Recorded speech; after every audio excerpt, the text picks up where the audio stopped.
The story starts with a hardcore gamer named Alan who has just wrapped up a game that took him a solid 3 years to finish.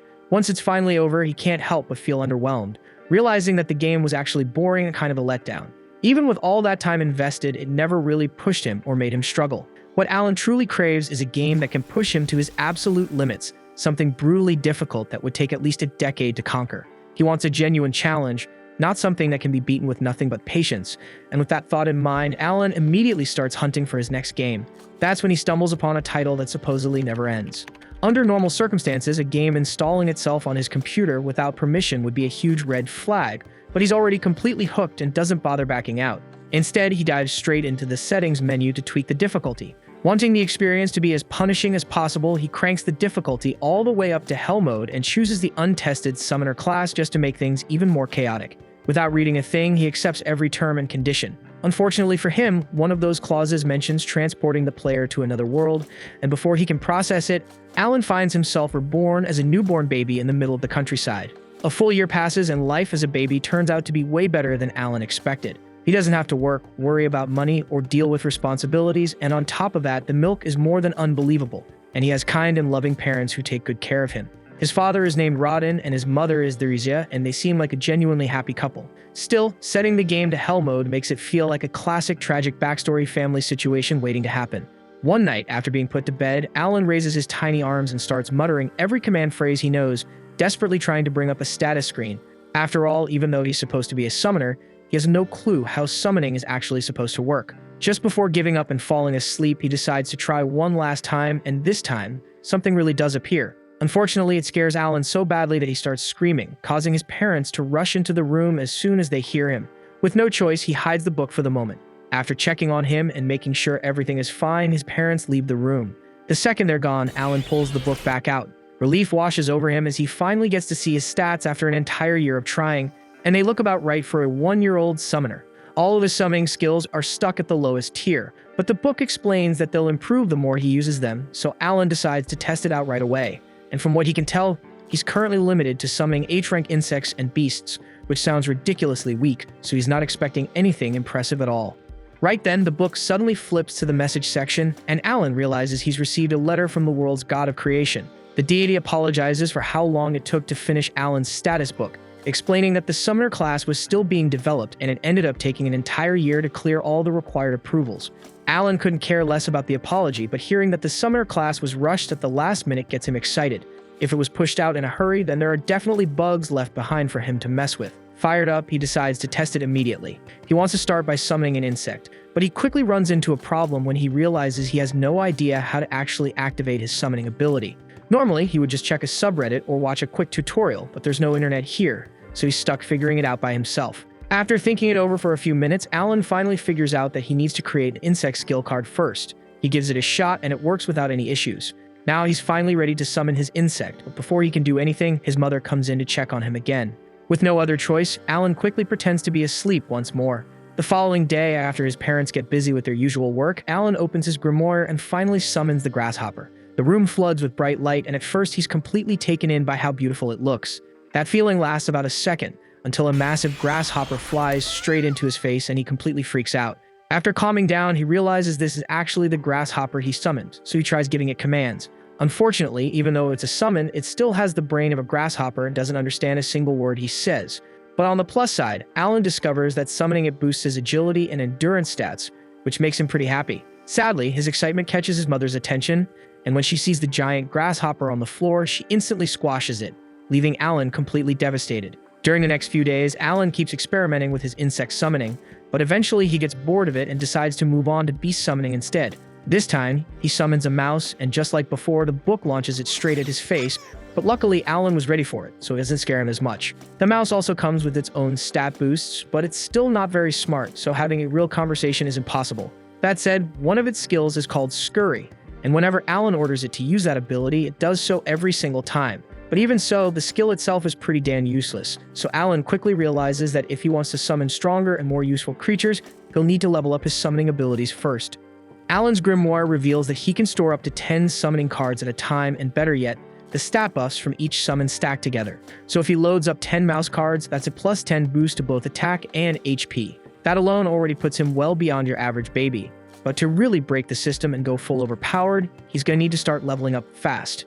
Normally, that wouldn't be such a pain, but the genius Alan chose Hell Mode because he thought the extra difficulty would be fun. Now, gaining experience takes 100 times longer than usual, which means he's officially locked himself into a hellish grind fest. Later that day, Rodin stumbles back into the house, drenched in blood, but thankfully none of it is his. He just helped the village guys bring down a giant boar. Alan's eyes light up with curiosity, so Rodin offers to take him to see it. Without hesitation, Alan climbs onto his dad's shoulders and they head off toward the hunting grounds. For Alan, this is the first time he's ever gotten to see the world beyond their home, and he's absolutely soaking in the new scenery. But the trip takes longer than he expected, and eventually he dozes off in Rodin's arms. When they finally reach the boar's body, Rodin gently wakes him up. Alan blinks a few times, then freezes. This boar is enormous. He can't even begin to imagine how his dad managed to help kill something that huge. Not long after, the nearby villagers notice Rodin's return and erupt into cheers, hailing him as the hero of the day. Alan turns to ask if the great boar is really that strong, and Gerda explains that it's classified as a C-rank monster. Normally, it takes around 20 hunters to bring one down, so yeah, they're a pretty big deal. That little detail sticks with Alan because now he has a solid benchmark for measuring monster strength. But before he even dreams of summoning something on that level, he knows one thing for sure. He's got to buckle down and start grinding XP like crazy. After 10 relentless months of grinding, Alan finally hits level 2 as a summoner, and with it comes a pretty solid upgrade. His stats get a general boost across the board, and more importantly, he unlocks the ability to summon and fuse G-rank monsters.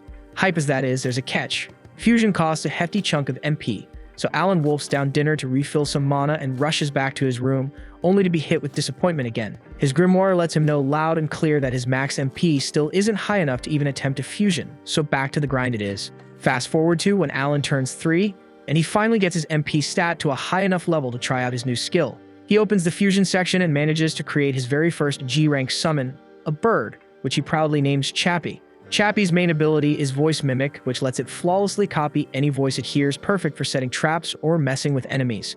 Alan also adds a frog and a mole to his squad, and the frog is pretty useless because all it does is jump up and flash like a living distraction, but the mole is way more useful because it can tear a massive hole in the ground in seconds. Compared to the H-rank summons, these new ones are way more useful, and for the first time, Alan actually feels like he's playing a proper game instead of just grinding in baby mode hell. Still, he's nowhere near strong enough to take on real threats yet. Around this time, Gerda's daughter, Krena, shows up looking to hang out. Her version of playing involves sparring, and unfortunately for Alan, she's absurdly strong. He even maxes out all his summon buffs to stand a chance, but she still wipes the floor with him like it's nothing, meaning the girl's on another level. By the end of the day, Alan and Krena head home, and there's a surprise waiting for him. Theresia is pregnant again. Looks like while Alan was off grinding levels, Rodin and Theresia were busy leveling up the family. With Theresia now unable to do heavy work, Alan offers to help out with the harvest. After all, with his summon buffs, his physical stats are basically on par with an adult's now. But his parents immediately shoot that down. They tell him he should just stick to small chores and enjoy being a kid for now. Rodin reminds him that real responsibilities will come soon enough, so he should enjoy the peace while it lasts. Alan feels a little let down at first after being told he can't help with the harvest, but then it hits him. Farm work is absolutely brutal. No sane parent would expect their 3-year-old to be out there doing backbreaking labor. Understanding that, he backs off and lets it go. Rodin's relieved to see his son being mature about it, and things settle down until Theresia brings up something odd she noticed. She says she saw Alan in the backyard earlier, throwing rocks at a tree. Curious, she asks what he was up to. Alan brushes it off, claiming it was just self-defense training in case a monster shows up. But truthfully, he was running an experiment, testing whether he could unlock skills outside of summoning just by repeating basic actions, but sadly, that attempt didn't get him anywhere. Rodin, however, is still impressed with Alan's dedication and says he's looking forward to his appraisal ceremony. Alan's never heard of that before, so he asks what it is. Rodin explains that when a child turns 5, they undergo an appraisal to reveal any hidden talents or skills they might possess, and if Alan ends up with a powerful one, he could have a shot at living a wealthy and successful life. As winter arrives, Alan continues experimenting and decides to test how durable his summons are by summoning a grasshopper out in the snow. To his surprise, it manages to survive out there for an entire day, which he considers a win. But that little win quickly turns into a disaster when Krena pops up again, eager for another sparring match. As usual, Alan gets stomped, but while he's busy fighting her off, he totally forgets about his summon. That's when things take a turn. The grasshopper, still active, ends up crawling up Theresia's leg, scaring the hell out of her. She trips and falls, dangerous enough on its own, but especially risky since she's pregnant. Rodin rushes over, and though Theresia says she's okay, it's clear the fall triggered labor. Whether they're ready or not, the baby's coming now. Rodin quickly tells Krina to go fetch her mom, and once she arrives, she helps Theresia through a rushed delivery. By sunrise, the family welcomes a brand new baby boy into the world. Everyone is filled with joy except Alan, who's left feeling conflicted. He still doesn't understand why a game reincarnated him into this world in the first place, but when he thinks back to his old life in Japan, he realizes there wasn't really much waiting for him there. This new life, unexpected as it is, has given him something far more important. That's why he makes up his mind to keep pushing forward, not just for himself, but to protect the only real family he's ever had. By the time spring rolls around, Alan knows his appraisal ceremony is coming up, so he asks his dad what it's actually like. His father explains that every kid has to go through it once they hit 5 years old, and if Alan ends up with a rare or high-ranking skill, he might just land a shot at the elite path. That said, it's not going to be easy. Competition's pretty fierce this year. A whole bunch of kids are turning 5 at the same time, including Krina. They all make their way to the commoner district where the ceremony's being held. But as they get closer to the church, Alan starts noticing something weird. Most of the other kids look super polished and dressed up while he's stuck in borderline tatters. Now that he's paying attention, he realizes he's been dressed like this since birth. If that's any indication, his family must be seriously low on the social ladder. Still, it doesn't really bother him much. When they reach the church, everyone gathers outside in front of it. A couple of priests step out, and Alan hears folks in the crowd mocking some of the poorer families. The priests aren't having it, though. They shut that talk down fast, reminding everyone that divine blessings don't discriminate. Even a broke farmer's kid could be handed a legendary skill. With that, they usher the crowd inside for the actual ceremony. As Alan steps in, he notices 3 towering statues near the altar. They must represent the deities worshipped in this world. One of them is Elmia, the deity of creation. Come to think of it, Elmia is the same one who sent him that apology message about the delay in developing the summoner class. First up for appraisal is Palomas, the village chief's son. He's told to place his hand on the glowing crystal sphere to reveal his stats. Palomas obeys, and a moment later, the stone wall lights up, displaying his class as a merchant. His father looks pleased with the result, but Alan, on the other hand, was kind of expecting something more dramatic. It's basically the same function as his grimoire, except this version uses letter grades instead of numbers. The process continues as some kids walk away with impressive talents, while others don't get anything worth mentioning. A few hours pass, and now only 2 are left, Alan and Krina. Krina's turn is up, and she practically sprints over to the crystal with excitement. The second she touches it, the whole thing erupts in a blinding white glow. Her father panics for a second, thinking maybe something's gone wrong, but the priests are just frozen in shock. Turns out the reading is legit, and Krina just unlocked the Sword Lord class, one of the most powerful titles out there. Her dad is over the moon, but Krina herself doesn't seem to grasp just how big of a deal this is. Alan isn't all that shocked by the announcement because he's been getting his ass handed to him by Krina for years now, so it kind of checks out. But now it's his turn, and the priest tells him to step up to the altar. When he lays his hand on the crystal ball, nothing happens at first, but then there's a sudden flash of light, and the damn thing blasts him backward. Rodin rushes over, making sure Alan's okay, then turns to the priest and asks what talent his son got, since reading isn't exactly his strong suit. Based on how strong the crystal reacted, he's expecting something insane, but instead the priest says that Alan has 0 talent. Alan's stunned. No way, that's right, he knows for damn sure he's got a skill. But when he looks up at the board, it confirms it. Every single stat is locked at E rank. He's convinced this whole mess is Elmia's fault for completely botching the summoner class code. Before he can spiral too hard, Rodin wraps his arms around him from behind, trying to soften the blow. He doesn't want Alan to feel crushed about not having a talent. They head home together after that, and despite what happened, nobody treats him any differently. Alan really does appreciate how his family supports him, but deep down, he knows the whole no talent thing is bullshit. His grimoire still works like normal, so he figures the E ranks have more to do with the fact that he's stuck playing on Hell mode. All the other kids are the same age as him and probably got evaluated based on their leveling potential. But in Alan's case, since it takes him literally 100 times more XP to gain a level, it makes sense that his stats are stuck in the gutter, even if his real strength is way higher than the board shows. Most folks would have lost their minds over something like this, but Alan isn't some casual noob playing for fun. He lives for the brutal grind. Still, he can't shake the feeling that something's seriously off with the summoner class, especially since he saw some sketchy error code pop up at the bottom of his appraisal. He's already planning to file a mountain of complaints to the dev team over it. The following day, Alan tags along with his family to visit Krina's place. But on the way, he starts picking up on something odd. His dad's been acting off. Over at Krina's house, everyone's in the mood to party and celebrate her becoming a sword lord. But Rodin still looks like he's chewing on a lemon. Gerda flat out refuses to join the celebration until Rodin quits the attitude. At first, Alan thinks maybe his dad's just bitter that Krina got something special, but that's not like him at all. Rodin's not that petty, so whatever's eating at him, it has to be something deeper. The two of them keep going at it for another minute until Gerda finally blurts out that Rodin mentioned cutting ties between their families right before they sat down. Rodden stands by what he said, explaining that now that Krina's a sword lord, she's got a damn near guarantee way out of this tiny backwater town. If things go well, she might even rise to nobility. And if that happens, staying connected to a broke family like Rodden's could just drag her down. Gerda fires back, shouting that he doesn't give a damn about status or any of that crap, but Rodden keeps pushing, saying he's only doing what's best for Krina. The argument heats up again, but their wives eventually step in and pull them apart before it gets worse. Alan's kind of thrown off by how chill everyone seems about the fight, so he quietly asks Gerda's wife if this kind of thing happens often. She just laughs and says yeah, it used to happen all the time, but they always made up after. Turns out the four of them have been close since they were kids, born and raised in the same village. About 10 years back, when word first got out about building a new settlement, they all jumped in together and helped lay the foundations. Gerda and Rodden bonded a ton during that time. Thinking back on it all makes them realize how dumb this argument really is. Not long after, a message comes in that the Night Order has taken an interest in Krina and they're on their way over. Alan figures the news about her Sword Lord class must spread like wildfire. It's a good thing, of course, as she's finally getting the recognition she deserves. But Gerda still seems a little uneasy because she's way too young to be signing up for knighthood just yet. Then out of nowhere, one of the kids from the appraisal ceremony, the kind who got a decent talent, decides to mouth off. He walks up to Alan and tells him he doesn't belong here, calling him a talentless reject, but Alan couldn't care less. He's still got his summoner powers, so this loser's opinion doesn't mean squat, but Krina isn't having it. No one talks trash about her best friend.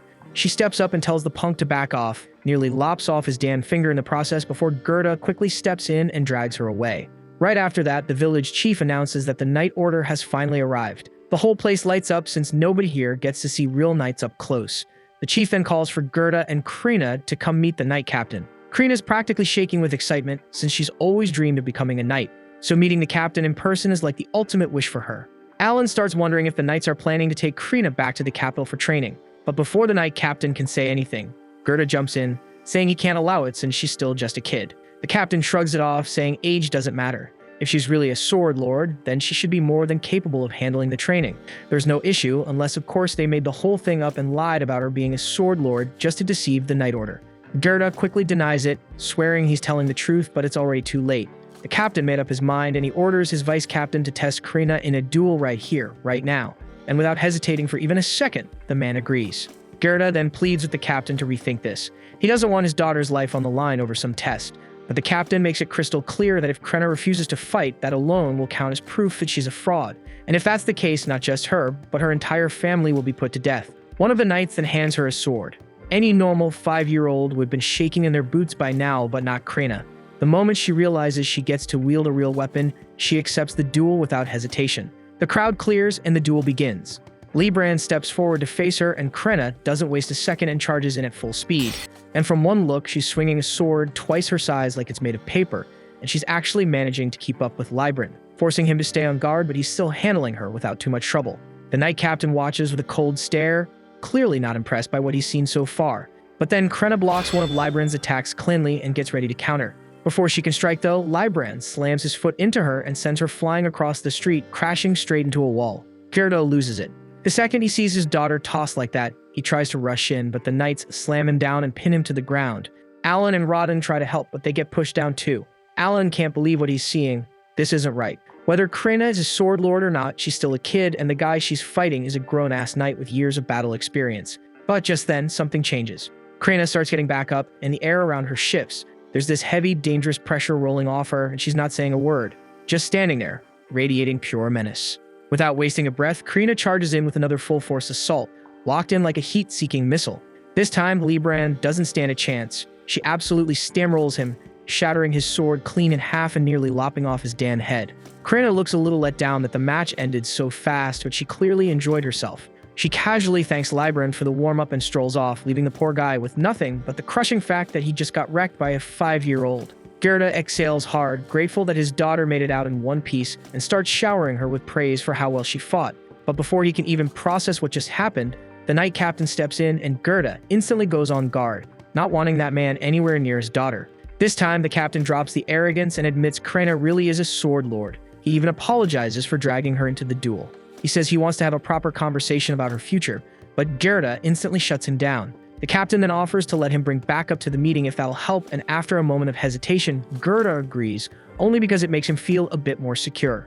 They all head to the chief's house for lunch, where Xenoth properly apologizes for the stunt he pulled earlier. He explains that he was ordered by the Baron to verify if a genuine sword lord existed in this village, and after what he just witnessed, there's no denying it. Xenoth then brings up how 3 years ago, a so-called sword saint popped up in a count's household, but that instantly raises red flags for Alan because in the game's system, sword saints are only born from common backgrounds, not noble blood, so that one must have been a total fraud.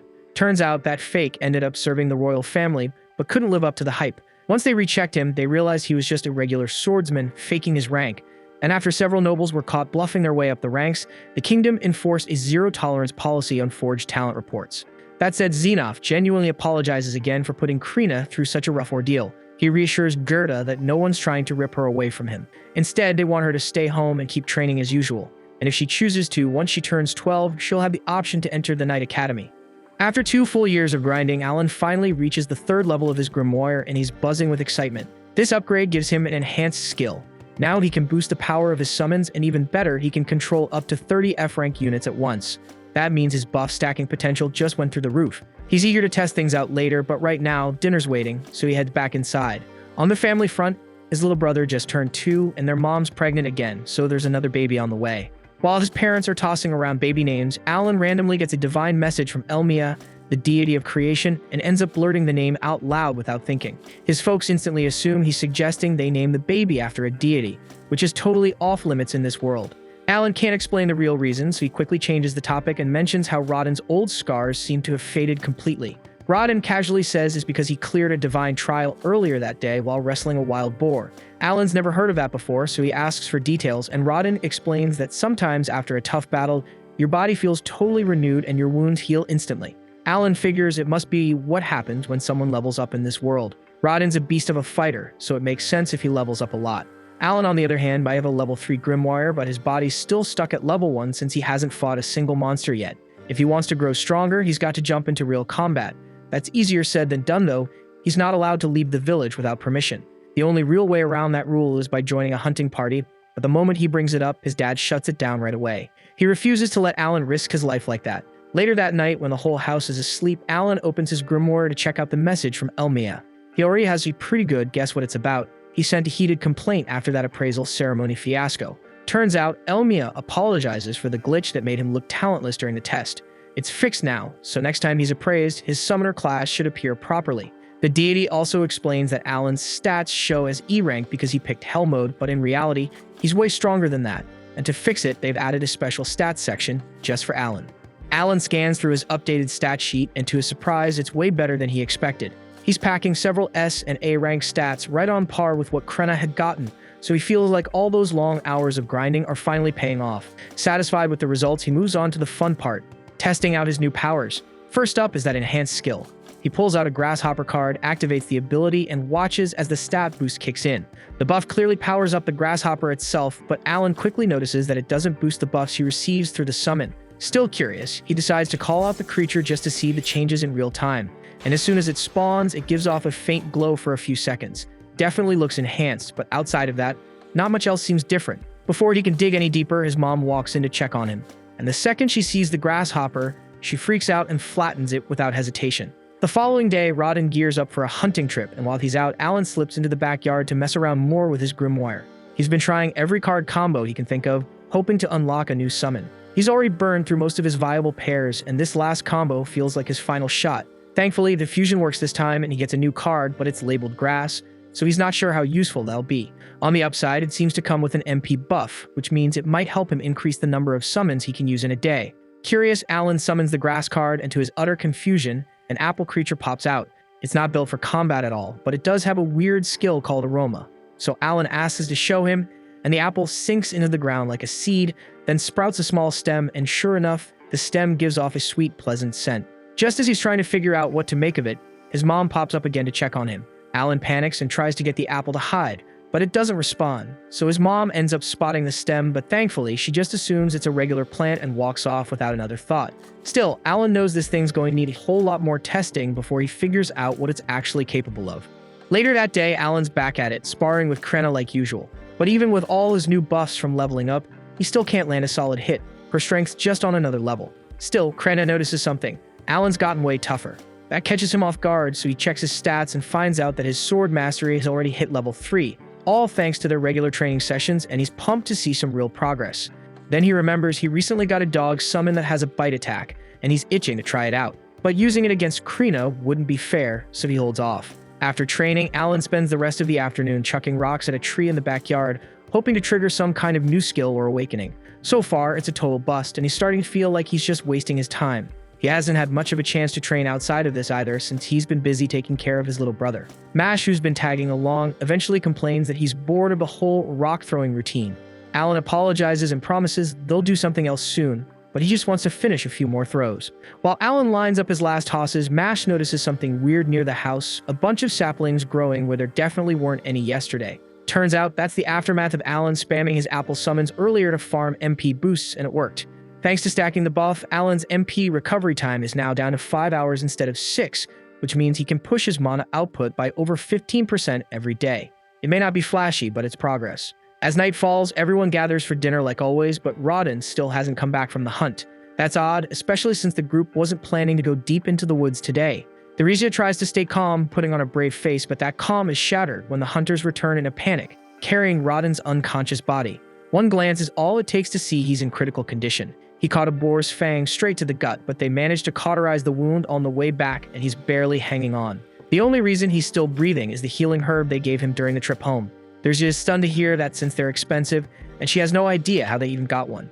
Gerda explains that after the Night Captain apologized for how he treated them, he offered a bag of gold coins to make up for it. They used that gold to buy the herb, but it still wasn't enough to fully heal Rodin. Tensions spike as the other hunters start yelling, blaming the entire disaster on the commoners. But then all the shouting wakes Mash, who bursts into tears, so Alan quickly scoops him up and takes him back to bed. The rest of the hunters decide to clear out, leaving the family alone to process everything in peace. Once things finally settle down, Alan quietly asks what really happened and if it's true that a commoner is the reason for all this. Gerda explains that a few days earlier, he and Rodin were called in by the village chief, who told them that commoners would be joining the next hunt. Boar meat is incredibly valuable, so most of it goes straight to the Baron, but the rest is split between the hunters. Sometimes it gets traded for other supplies, but unless you're out there hunting yourself, getting your hands on any decent boar meat is tough. Even so, none of the commoners had ever joined a hunt before, and with good reason. It's dangerous as hell, so people get hurt and some even die every year. So naturally, they've always kept their distance. But ever since Rodin's name started spreading like wildfire as some kind of legendary hunter, some of the commoners got the idea that if they tagged along, he'd do all the heavy lifting while they enjoyed the rewards. So they went to the chief and asked to be included in future hunts. Rodin and Gerda were against it, but since it came from the chief, they had no choice but to comply. And just like they feared, it all went downhill fast. During practice, the commoners barely put in any effort. And when the actual hunt began, the second they locked eyes with a real boar, they panicked and dropped their weapons and bolted. Their cowardice shattered the entire formation, and to make matters worse, one of them tripped while running right in the boar's path. Rodin instinctively rushed in to shield him and took a tusk to the gut for it. The rest of the group managed to kill the boar eventually, but the damage was done. Gerda promises to bring over Rodin's share of the meat tomorrow, but beyond that, there's not much else he can offer. Alan just sits there, feeling completely useless. All this time, he'd been obsessed with powering himself up and never once thought about helping the people who actually needed him. By the following day, Rodin finally regains consciousness, and everyone is beyond relieved that he pulled through. But even with Rodin awake, Alan can't shake the weight pressing down on him. Up till now, he'd been treating this like some kind of RPG game, but for everyone else here, this is life, it's real, and it's harsh. And surviving each day takes everything they've got, so the least he can do is use the power he's been given to ease their burden. Even a little. Not long after, Gerda shows up again, bringing Rodin's share of the meat just like he promised. He's glad to see Rodin alive, but it's clear from the look on his face that the injury has done real damage, so Rodin won't be able to hunt again, at least not in time to help prepare for winter. Gerda steps up and offers to share from his personal stash to help support Rodin's family while he recovers. Rodin genuinely appreciates the offer, but before anything else can be said, Alan suddenly speaks up. He tells everyone that he wants to take over for his father. His voice is steady, his expression firm, and it's clear to everyone in the room that he means it, so no one argues. And later that day, Alan gets right to work. He heads to the village well and starts hauling water back home. The men nearby warn him to take it easy because hauling that much water isn't something a kid should be doing, but Alan handles it like it's nothing. Up until now, he's been keeping the effects of his boosted stats under wraps. But with all the attention on Krina as the village's rising hero, it's probably okay for him to stand out a little. Once the water's taken care of, he joins Gerda in the fields to harvest potatoes. Gerda shows him how to properly dig them up, expecting Alan to fumble through it. Instead, Alan yanks them from the ground one-handed like it's child's play. And in no time at all, he's filled 3 full baskets. But when he finds out that over half of that will be taken by the Baron as tax, it hits him just how unfair the system really is. He starts thinking about other ways to get more food for his family, until the village chief suddenly shows up. The chief is there to personally apologize to Rodin. He knows the injury happened, at least in part, because of the orders he gave. He wants to make amends, and he's also brought the man responsible for the incident to apologize. The guy clearly isn't a bad person, just someone who panicked and made a mistake, so he accepts full responsibility. Rodin tells him he's not angry, but urges him to think ahead next time, and the man nods, promising not to let something like that happen again. Later on, Alan heads back out to the open fields with a plan forming in his head. He clears out a large patch of space and begins summoning a small army of frogs. Each one uses its provoke skill, which should lure out wild animals like ducks, nothing too dangerous. But instead of ducks, Alan ends up attracting a monster bird. For a split second, he considers running, since it's clearly stronger than he expected. But then he thinks of his family, of the food they need, the help they've lost, and decides to take the risk. And with all the stat boosts he's stacked, he figures he might just have a shot. He dashes in and lands a solid blow to the back of the bird's head before it realizes what's going on. Right after, he summons a pack of dogs to swarm it. The dogs do some solid damage, snapping and clawing at the bird from all sides. But it doesn't take long for the creature to recover and start tearing through them one by one. As each summon goes down, Alan's buffs start fading, leaving him more and more vulnerable. And once the last dog is gone, the monster sets its sights on Alan, who suddenly finds himself in serious danger, face to face with a raging enemy and no backup left.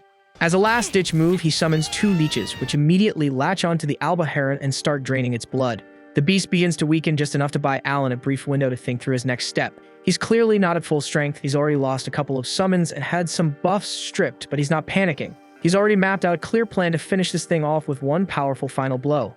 Alan calls his wolves back into the fight and commands both them and the leeches to charge in together. As they launch their assault, he joins the rush, leaping forward and landing a clean, crushing sword strike right to the alba heron's skull. The blow hits hard enough to knock the beast and make sure it stays down.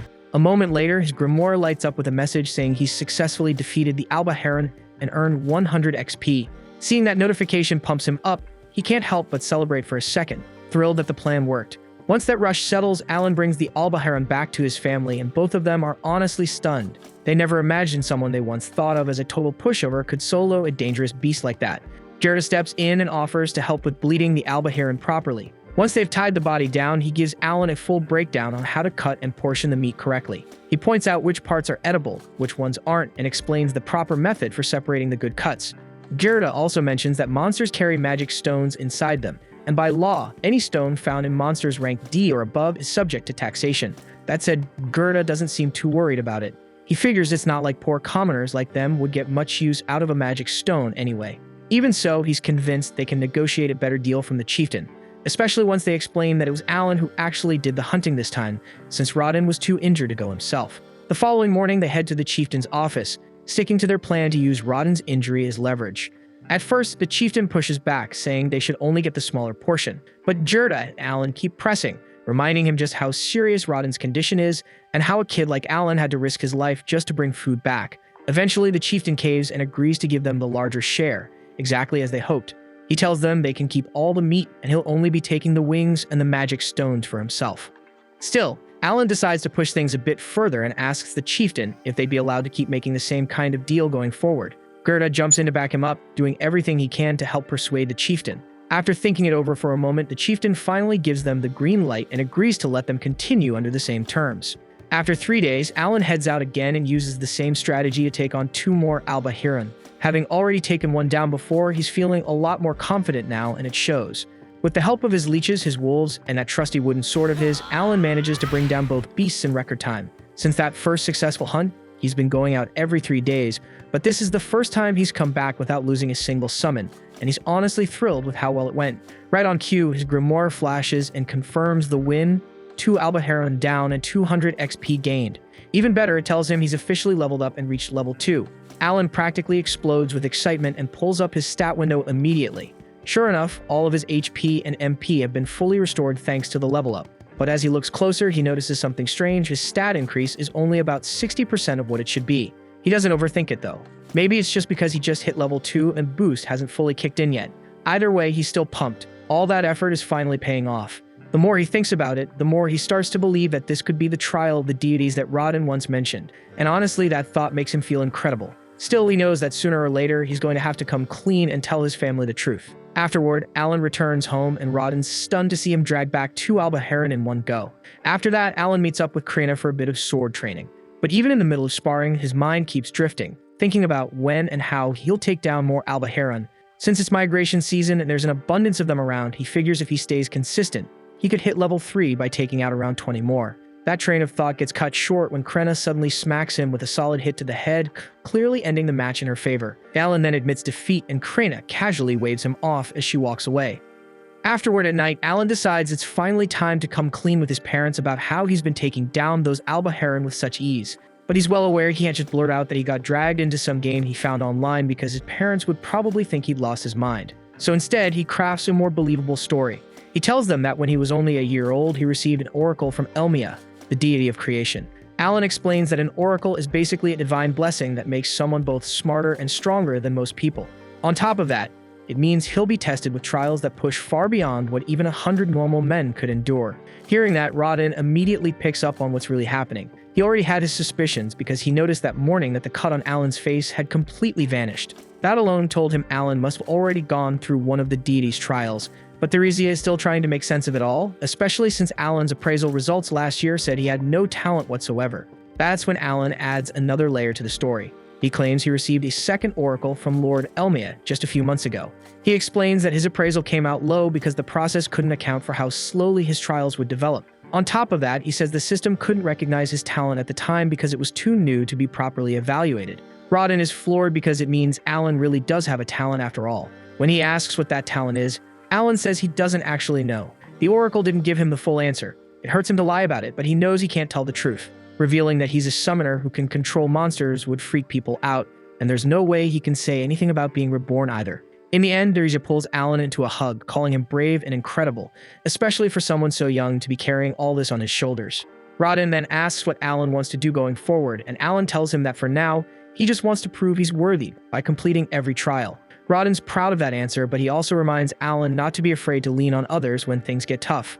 Alan thanks them both for being so understanding and for backing him no matter what. Rodin finishes by saying that it's probably best to keep all of this under wraps for now. If the wrong people start thinking he's a fake prophet, things could get ugly fast. But the only one they'll let in on the truth is Gerda, since he never stops hyping up Krina as a future sword lord. Rodin figures it's finally his turn to brag about how awesome his own kid is too. By the time winter rolls around, Alan pulls out one of the stored Alba Herons and begins butchering it piece by piece. Once that's done, he heads into town with Gerda to trade the meat for supplies. Gerda's already caught wind of the big news that Alan is being chosen and tested by Lord Elmia, and honestly, he's not the least bit shocked. He always had a gut feeling there was something different about that kid. As they travel together, the two of them chat along the way. At one point, Alan brings up the topic of the difference between commoners and serfs. Gerda explains that it mostly comes down to status and taxation. Serfs live under a whole different system, where every adult has to cough up 3 gold coins a year and each child costs 1.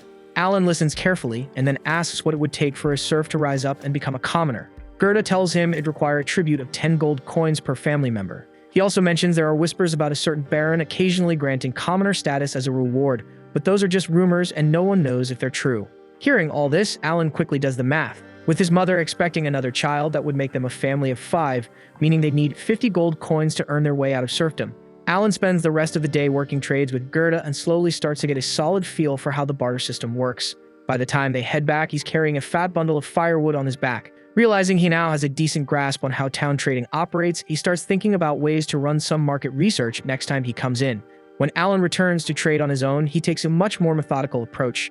He carefully tracks the barter and market value of every item he sees, recording all of it so he can use that info later. Eventually, he steps into an herbal shop and asks the merchant if there's any kind of medicine that can restore MP. The shopkeeper immediately says no, those kinds of items are way too pricey for their store to keep in stock. Still, Alan takes his time and scans the shelves full of herbs and medicines. Realizing that documenting all of them by hand would take ages, he focuses hard, and with just his thoughts, his grimoire responds, absorbing the details of every herb in the shop without him having to touch a thing. Following that, Alan asks the shopkeeper if he happens to have any Mueller's flowers in stock. But the merchant's expression instantly shifts and he gets visibly annoyed the moment Alan mentions that name. He explains that the last time someone asked for one, it turned into a whole mess.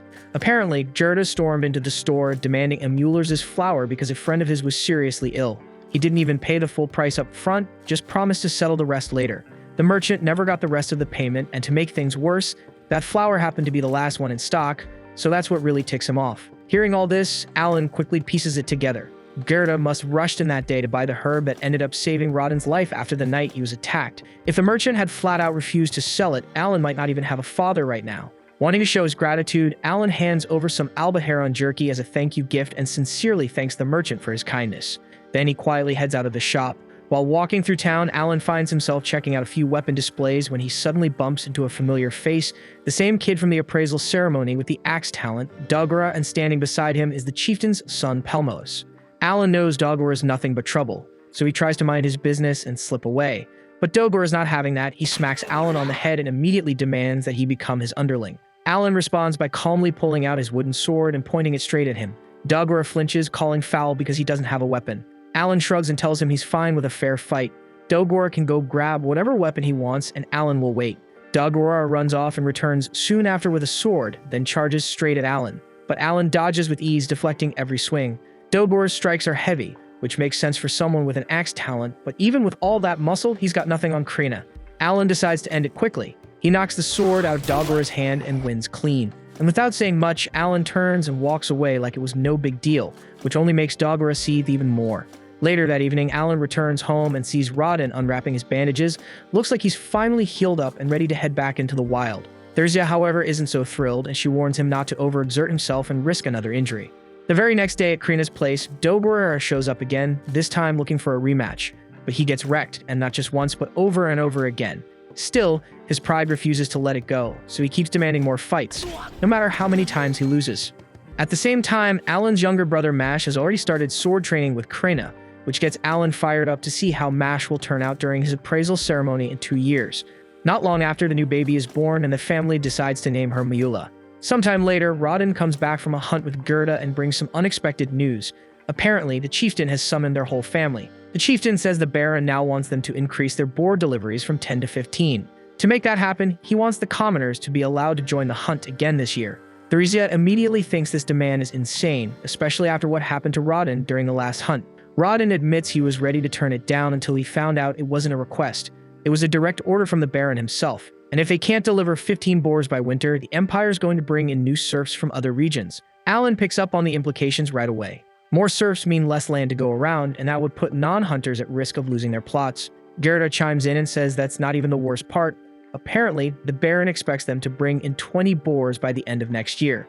Rodden figures the only way to make that happen is to increase the hunting frequency instead of sticking to their usual schedule of once every 10 days. That's when Alan speaks up and suggests they should just follow the Baron's order. Gerda quickly scolds him for cutting into an adult conversation, but Rodden stops him and lets Alan continue. Alan explains that since it's a direct order from the Baron, refusing is an option. And even if the commoners turn out to be dead weight, they'll just have to find a way to make that dead weight useful. Alan says that based on his experience with games, turning underpowered characters into something valuable is kind of his thing. He tells them to trust him and let him handle it. After all, he was blessed with Elmia's wisdom, and if anyone can come up with a working strategy, it's him. The following morning, Alan and Rodden link up with a group of commoners who will be joining them on the boar hunt. When they spot Alan, most of them are shocked to see such a young kid tagging along. Rodden quickly explains that they'll all be following his hunting method, and Alan is just there to observe and pick up experience. Alan politely assures everyone that he won't be a burden and bows to show his gratitude for letting him tag along. Even though part of him wishes he could be more involved, he knows that the real priority is helping train the newcomers. His focus is on giving them enough field experience so that they can help with future hunts because he doesn't want anyone getting seriously hurt like his dad did during last year's boar incident. One of the men quietly approaches Rodden and apologizes for the injury he caused him the year before. Rodden brushes it off with a smile, telling him not to worry about it. Instead, he reminds the group to keep their eyes on today's hunt and leave the past behind. With that, the forest gate creaks open and the team starts their approach. As they step into the woods, Alan suddenly realizes that this is the first time in 7 years since becoming a serf that he's ever stepped outside the village. It feels like a small but meaningful step forward, so maybe it's the beginning of a path that leads to freeing his family from this life. What thrills him most, though, is the idea of catching a glimpse of the legendary White Dragon Mountains. There's an old tale that a mythical white dragon lives near those peaks, and Alan has always dreamed of seeing it, even from a distance. Not long after, the hunt kicks off. Everyone splits up into position as a massive wild boar crashes through the underbrush.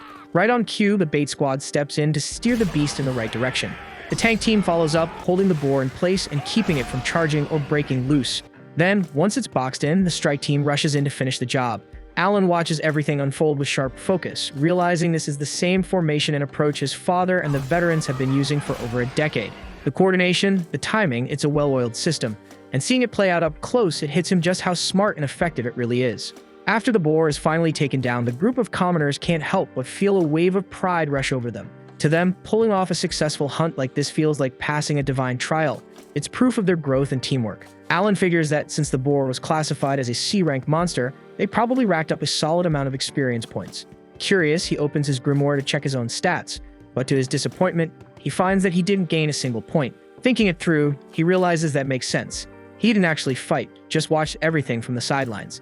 Even so, he feels content seeing the others level up and start to believe in themselves more. Once things settle down, Alan strikes up a casual chat with a few of the villagers. The topic shifts to monster meat, and they start swapping stories about the tastiest creatures they've ever carved up. One of the men, clearly a fan of monster cooking, offers to help Alan butcher any beast he brings in. Alan takes note and quickly decides to take him up on that. He leads the man over to his stash of alba heron and asks if he can handle the butchering. Of course, the guy isn't planning to work for free, so Alan lays out a deal. For every albahone the man processes, Alan will hand over 2 full packs of meat as payment. The offer is surprisingly generous, and the man agrees right away without a second thought. Alan's got a clear reason for this arrangement. He's still hustling to save up 50 gold coins to buy his family out of serfdom. If he hired a pro butcher, it would cost him a small fortune. But with this trade, he gets the job done right without wasting precious coins. Soon after, the hunt kicks back into gear. This time, they shake things up and decide to break into smaller units instead of sticking together.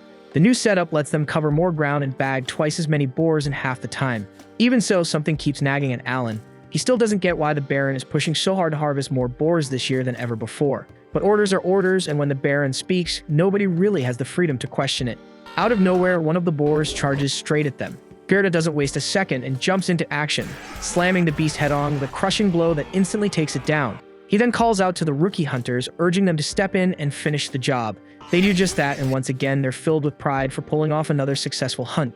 The previous time, Alan didn't see any changes to his stats, but this time is a totally different story. He checks his status screen and is hit with a wave of joy because his stats have gone up and he's officially reached level 3. After thinking it over, he figures out how it happened. The trick was simple, but it worked. As long as one of his summoned creatures makes physical contact with the enemy before it dies, the system counts him as part of the fight. Right before the boar went down, Alan summoned Denka, and the boar ended up stepping on him, making contact. That tiny moment was enough for Alan to earn experience, though it came at a cost. Denka was killed in the process, and as Denka's spirit drifts upward, Alan quietly apologizes, but deep down he knows it was worth it. After 3 months, Alan and Krina are invited to the chieftain's home to celebrate the new year. After the visit, they head back to their own place to properly enjoy the holiday. The table is packed with food, and Gerda and his wife drop by to join the fun. Everyone digs in, laughing and enjoying the cozy vibe. During the meal, Gerda casually asks Alan if the chieftain had said anything about them. Alan nods and explains that the chief made sure to personally thank them for all their hard work. Rodin had expected that they would easily hit the goal of bringing in 20 boars for the year, just like he planned. Alan adds that the chieftain was so pleased with how things were going that he gave him a bottle of liquor as a reward. Alan knows full well how much Rodin and Gerda love their drinks and how rowdy they get once the alcohol kicks in, so he comes up with a sneaky idea to use it as leverage. He proposes a challenge. If he wins, he gets to officially join the next hunt, weapon in hand, and fight like one of the team. But if Rodin and Gerda win, the bottle's all theirs. As soon as Alan lays out the rules, it hits them that they've already walked straight into his trap, but it's too late to back out now. Their craving for the liquor is stronger than their caution, so they agree to go along with it anyway. They ask what kind of contest he has in mind. Alan, keeping a calm expression, says he wants to settle it with an arm wrestling match. Both Rodin and Gerda are stunned that Alan would even suggest something like that shit. To them, it feels obvious that grown men like themselves would be far stronger than a kid his age. Still, with that bottle on the line, they decide to go for it. But what they don't realize is that Alan came prepared. He's been saving up a few strength-boosting cards just for a moment like this. With those in play, he's sure he can go toe-to-toe with even full-grown men like Rodin and Gerda. Gerda steps up first, confident this will be over in seconds. At first, he doesn't even take Alan seriously. But once they lock hands and the match begins, Gerda's eyes widen as Alan's got way more power than he expected. The kid holds steady, refusing to give an inch. Gerda fights back hard, straining against the pressure, but Alan digs in and eventually slams his hand down to win the round. Impressed, Alan makes a mental note. Gerda's strength stat is probably somewhere between 150 and 200. Then it's Rodden's turn, and from the start, Alan can tell this isn't going to be as easy. Rodden's strength feels like it's in a whole different league. Even with all his buffs, Alan struggles to keep up, but Rodden doesn't even flinch, and he just slowly but surely forces Alan's arm down and takes the win. Sticking to his word, Alan hands over the liquor. Rodden and Gerda accept it with big grins, and not long after, they're all sharing drinks and laughing together. Even though Alan didn't win the right to join the next hunt, the match wasn't a total loss. He gained something just as valuable, a better understanding of where he stands. Now he knows Gerda's power is likely around D rank, while Rodden is closer to C rank. Rodden then tells him that unless he can beat him in a contest of strength, there's no way he's letting Alan join the boar hunts. But instead of getting discouraged, Alan takes it as motivation. He's more fired up than ever to train harder and prove himself. Not long after, Alan notices something new. His summoner level has gone up again. Eager to see what's changed, he quickly pulls out his grimoire and opens it. As Alan flips through the pages of his grimoire, he's blown away by the number of new abilities that have unlocked. But one skill in particular grabs his full attention. It's the ability to view E-rank cards anytime he wants. Alan immediately realizes how insanely valuable this is. With constant access to these cards, he's confident his strength will climb faster than ever. In fact, he's already thinking about taking on Rodden again, and this time, he might actually have a shot at winning. But as he continues scanning the pages, something unusual catches his eye. A new page has appeared, one that definitely wasn't there before. He flips to it and finds what looks like a hollow slot carved directly into the paper. After some quick testing, he figures it out. It's a storage ability. He can place items into the grimoire as long as they fit inside the space. Strangely, the interior stretches much deeper than it seems, making the pocket far more useful than its size suggests. What really throws Alan off is that storage magic is considered a divine tier skill, ultra rare and extremely powerful. So why would someone like him suddenly gain access to it now? The timing doesn't feel random. It's almost like someone or something wanted him to receive it at this exact moment. The following day, Alan sets out to test his new E-rank summoning ability. He pulls out a magic stone and activates the skill. The first creature he summons is an insect, a radiant butterfly with dazzling wings that shimmer in the light. It's harmless, but its magical aura is unmistakable. Curious, he summons again. This time, a saber-toothed tiger materializes. Alan instinctively backs up the moment he sees it. With its huge fangs and powerful frame, the beast looks terrifying. But after watching it for a while, Alan realizes it's completely tame and not a threat. Slowly, he gets used to its presence and decides to name it Tama, officially welcoming the tiger as a new member of his growing team. After that, Alan tries to fuse two of his summons together, but quickly runs into a problem. Each fusion consumes a magic stone, and that single discovery changes everything. If he wants to keep evolving his summons and pushing his strength forward, he'll need a constant stockpile of magic stones, and the only way he knows to get them is by killing horned rabbits. At night, Alan brings up the magic stone issue with his father. To his disappointment, Rodden breaks the bad news that horned rabbits won't be showing up anytime soon. A defensive trench was dug around the village not long ago, cutting off the monster's usual routes in. That means Alan's easy source of magic stones has completely dried up. Frustrated, he spends the night mulling over other options. The next morning, while Krenna is busy training and handing Dogora another beating, Alan heads over to speak with Palomas. He asks if he knows anything about magic stones. Palomas, being well-versed in such things, explains that D and C rank stones are generally found in the royal capital and are worth a good amount. E rank stones, on the other hand, are practically worthless and sometimes just lying around. To prove his point, Palomas casually picks one up off the ground and tosses it to Alan before strolling away. That simple gesture lights a fire in Alan's chest. If E-rank stones are that easy to find, then he doesn't need monsters, he can gather them himself. With help from the villagers, Alan starts collecting. Over time, he builds up a solid stash of E-ranked magic stones. Using them, he summons every E-rank creature available to him. Just as he finishes the last summon, a wild boar suddenly bursts out of the woods, charging straight at him. But his summoned beasts leap into action, reacting instantly and tearing it down in a single strike. Alan barely has time to celebrate before another boar appears, and again one of his summons intercepts and neutralizes the threat without him lifting a finger. Then he blinks and the entire scene fades as it was all a vision. He closes his eyes once more, sinking into reflection. 7 long years as a serf, with no mentor, no handbook, just trial, error, and relentless effort. Everything he's learned, he's figured out on his own. And now it's starting to make sense. Each type of summon has its own purpose. Insect types are ideal for debuffs. Grass types provide healing. Stone types specialize in defense. Bird types excel at scouting. Beast types handle direct combat. Together, they form a complete team, everything a traditional party needs, all controlled by one person.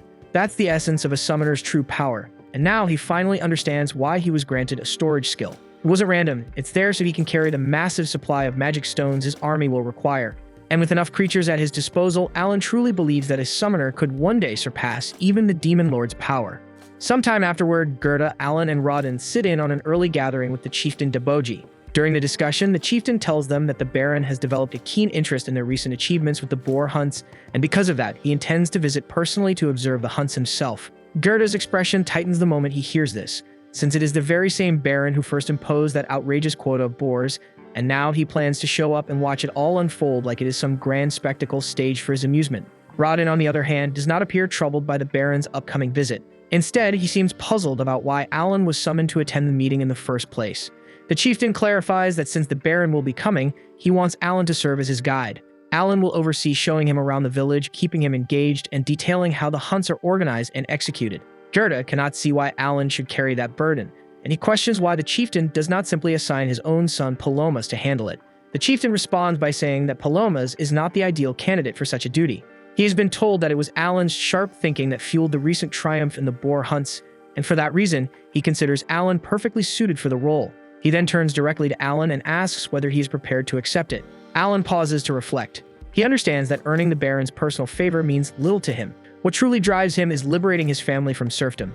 If he keeps hunting boars the old-fashioned way, it would take a full decade to accumulate enough merit to elevate their standing to commoners.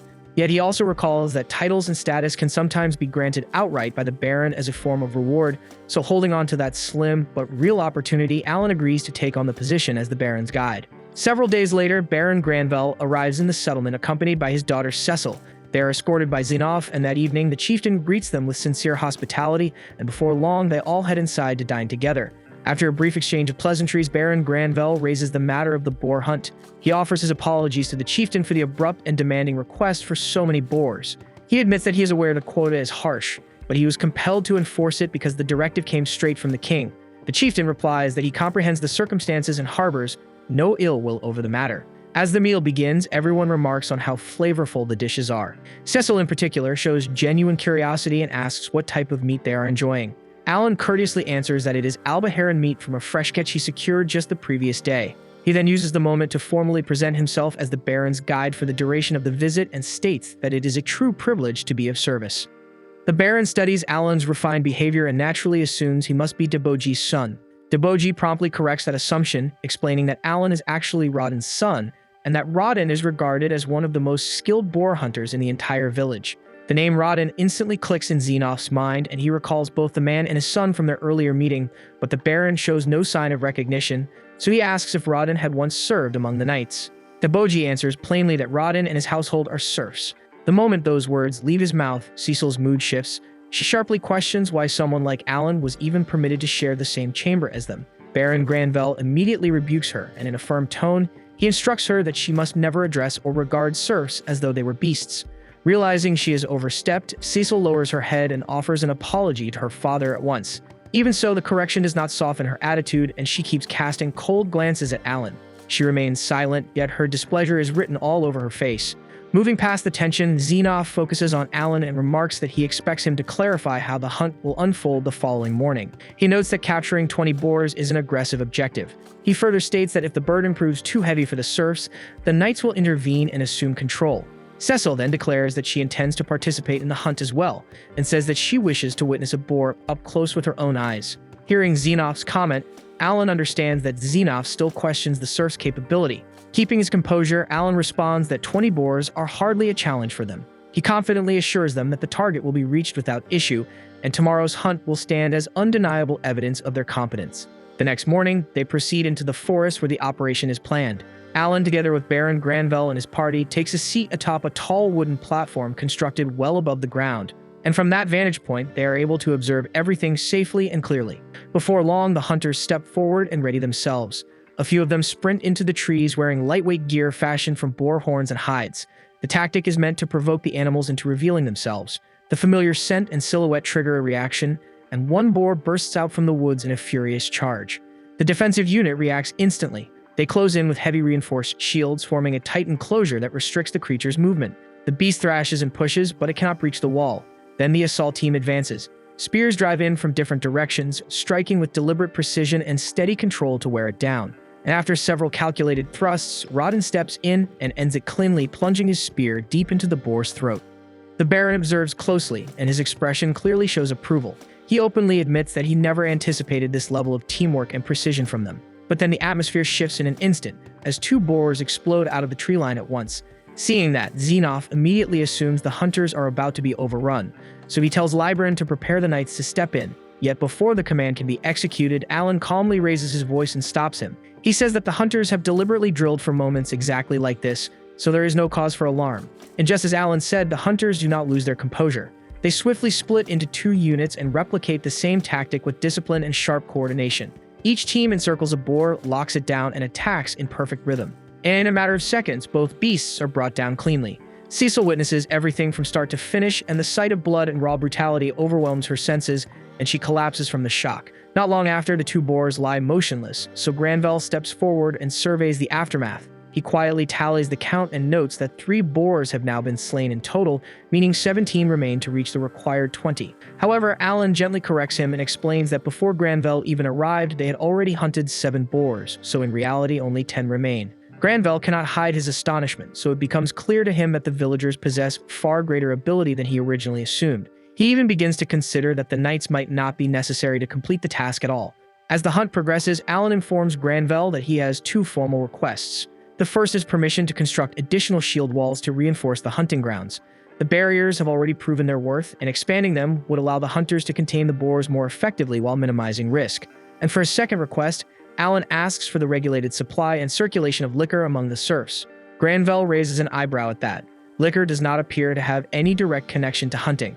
Alan lays out his reasoning plainly. With the rising number of boars being taken down, the village now has a surplus of meat. If the villagers continue trading only meat within their own community, its value will inevitably drop. An oversupply without matching demand could destabilize their small economy, but by introducing another commodity like liquor into circulation, trade would diversify. It would provide an alternative medium of exchange and help keep prices steady. And on top of that, liquor would serve another purpose, maintaining the morale of the hunters after exhausting and dangerous days in the forest. Xenoph took a moment to weigh the proposals and ultimately judged them sensible. Granvelle nodded as well, admitting that Alan's reasoning was solid, so he assured him that both requests would be reviewed with approval in mind. He then openly praised Alan's conduct throughout the hunt, pointing out that he had displayed judgment and composure far beyond his age. In Granvelle's eyes, it was obvious that Alan carried remarkable promise for the years ahead. Soon after, it was time for Granvelle and his party to depart. As Cecil climbed onto her horse, she glanced down at Alan and warned him not to let her father's compliments inflate his ego. And with that parting remark, she turned away and rode off beside Sebus the butler. Alan simply stood there watching them disappear down the road. He felt a quiet sense of relief once she was gone and assumed this would likely be the final time their paths ever crossed. But afterward that same day, Alan, Rodden, and Gerda were called forward once more. They knelt respectfully before Granvelle as he spoke to them in a formal tone. He commended their exceptional performance during the hunt and emphasized that their unity and discipline deserved acknowledgement. As a reward for their achievement, he declared that their families would be raised from serf status to that of commoners. When the words reached Alan's ears, he struggled to contain his excitement. For 8 years, he had held on to this hope. Becoming a commoner meant liberty. It meant new doors opening. It meant freedom from the chains that bound him to the restrictions of serf life. He would finally have the right to leave the village and see the wider world. In his heart, he already knew his first destination. The White Dragon Mountains had been calling to him for as long as he could remember. One day, he intended to hunt dragons there, and that ambition had burned quietly inside him for years. Granvelle then shifted to another subject. The king planned to highlight their village as a model for the entire realm. For that reason, he required a detailed account of how the boar hunts had originally come to be. At the mention of this, Rodden's face darkened, so Gerda softly explained that the memory carried painful weight for him and requested permission to speak on his behalf. Granvelle agreed without hesitation, so Gerda began recounting the past. 13 years earlier, nearly 100 serfs from neighboring villages had been relocated to their land. It was part of the Reclamation Decree, a royal order aimed at cultivating unused territory. The settlers labored tirelessly for half a year. They felled trees, tilled the earth, and sowed their first crops. Gradually, their hard work bore fruit. The fields began to thrive, and for the first time, their future appeared bright with possibility. Then everything collapsed in an instant. A gigantic boar stormed out of nowhere and tore straight through the farmland. It trampled the crops they had nurtured for months, reducing the entire harvest to nothing. So all their effort vanished in a single rampage. The blow crushed their spirits, and despair settled over the village, and in that bleak moment, Rodden put forward a daring proposal. Rather than cower in fear of the boars, they would hunt them down. Back then, they possessed no proper weapons or refined equipment. Still, they gathered whatever crude tools they could find and braced themselves, and through unity and sheer resolve, they brought down their very first boar. Once the tale was finished, Granvelle could not understand why Rodin had hesitated to recount it. To him, it sounded like a testament to bravery and grit, something worth taking pride in. Gerda gently clarified that during that initial hunt, one of their companions had lost his life, so the weight of that death had never left Rodin's heart. Gerda admitted he had repeatedly urged Rodin not to shoulder the blame, yet Rodin stubbornly clung to his guilt. Granvelle nodded in understanding and apologized for reopening such a wound. As a gesture of goodwill, he decided to grant Rodin a reward. He invited him to name a wish, promising to fulfill it no matter what it was. The moment Alan heard that, excitement flickered inside him. This felt like an unexpected chance.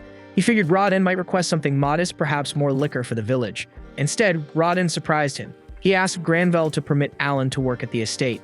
Alan's stomach dropped the second he heard it.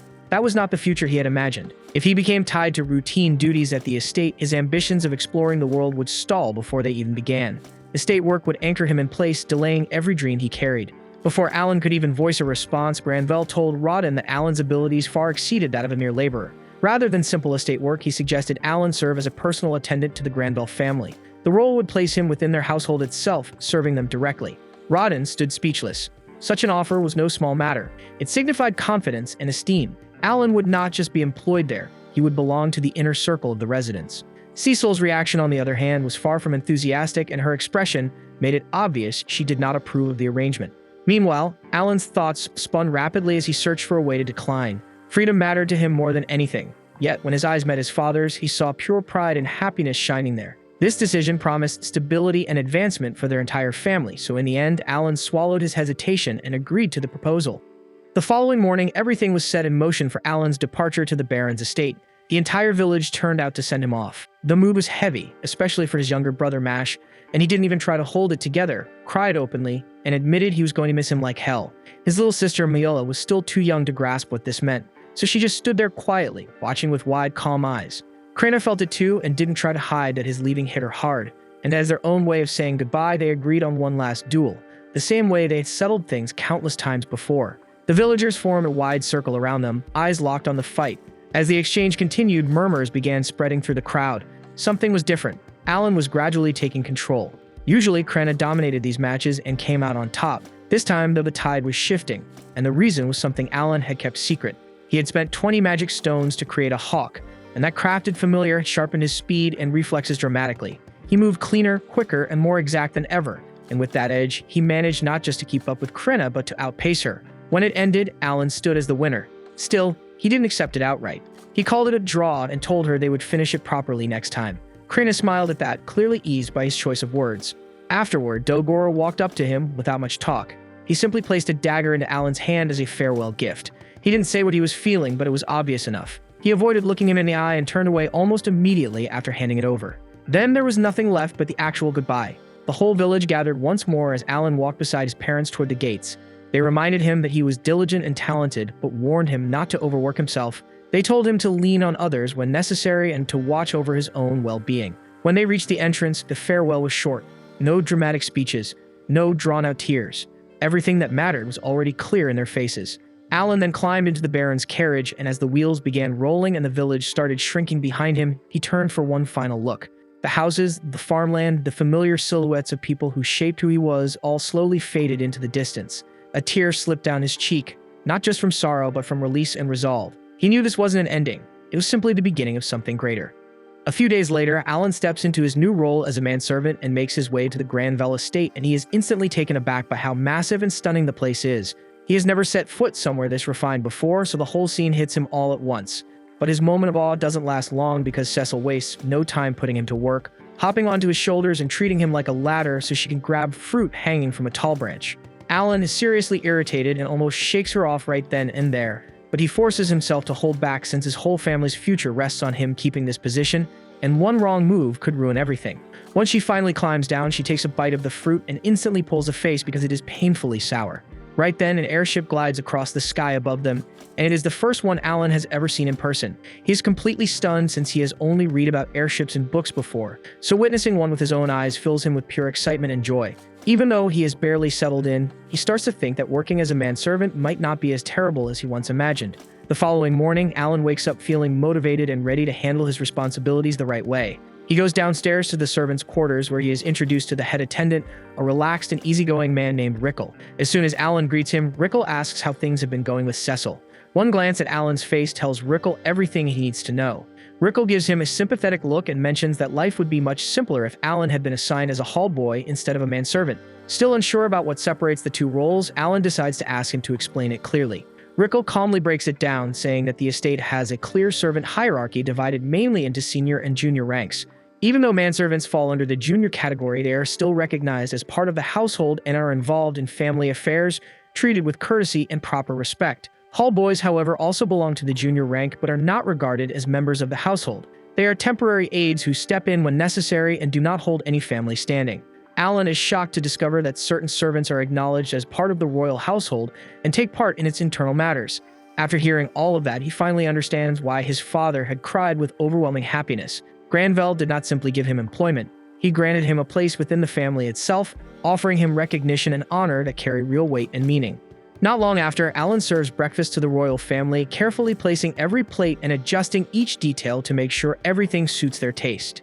The First Lady is instantly impressed by how fast Alan has adapted to his role. She never imagined that someone who used to be a serf could carry himself with such flawless etiquette, sharp awareness, and steady accuracy. Granville, noticing how hard Alan is working, casually mentions that Alan does not have a talent, and that immediately grabs Cecil's attention. She jumps at the chance to show off, proudly announcing that she possesses the wizard talent, while her brother Mihai holds the swordsman talent. Granville quickly scolds her, firmly reminding her that boasting about talents is unacceptable, which makes Cecil awkwardly correct herself. Soon after, one of Granville's children, Thomas, starts crying because he also lacks a talent just like Alan. Granville gently comforts him, reassuring him that he will still be able to enroll in the Nobles' College in the royal capital. He explains that he himself was born without a talent, which is why he attended the Nobles' College, and it was there that he met their mother and built his family. Hearing this, Thomas does his best to lift his spirits, encouraged by his father's story and steady reassurance. With the tension gone, Alan enjoys having the afternoon free and decides to wander into town to look around. He is instantly amazed by how much bigger and more developed the town is compared to a small village. While exploring, his gaze lands on the Adventurer Guild, and he quickly heads inside to ask about registering as an adventurer. When he tells the receptionist that he is only 8 years old, she calmly informs him that the minimum age requirement is 12 and shakes her head. Refusing to let that crush his ambition, Alan decides that this will not stop him from chasing his monster hunting goals. He walks over to the notice board and begins gathering information about the monsters nearby, studying the postings closely and paying attention to which creatures appear often, including rumors about the legendary white dragon. As Alan carefully scans the board, an adventurer named Raven walks up and bluntly tells him to leave, insisting that this is no place for a kid to hang around. Alan nearly steps away, but then realizes this is the perfect chance to learn from someone with real field experience. With a few smart questions and subtle tricks, he manages to draw up valuable details about the monsters listed, including their abilities, behavior patterns, and weaknesses. Just as he wraps up, Raven's teammates show up, making it clear that Alan should get going. He leaves with a quiet sense of satisfaction, confident that he has gathered exactly what he needs to move forward with his next objective. The following day, Alan makes his way to the town gates to head outside, but one of the guards stops him before he can pass. Without hesitation, he shows his servant pass, and once the guard recognizes its authority, he immediately steps aside and swings the gate open. After walking a fair distance, Alan realizes with slight frustration that he has not encountered a single monster, so he decides he will have to actively hunt them down. Acting fast, he summons 5 hawks and sends them soaring out to scout the surrounding area for any trace of monsters. Before long, one of the hawks returns, signaling that it has found something.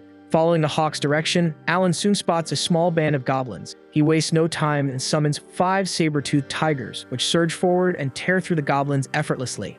Alan even lands the finishing strike on one of them by throwing a rock, bursting into laughter at his small but satisfying victory. Wiping out the group rewards him with 1000 XP, and he feels thrilled by how smoothly things are going. He then gathers the magic stones left behind and stores them carefully before ordering the hawks to resume their search for more prey.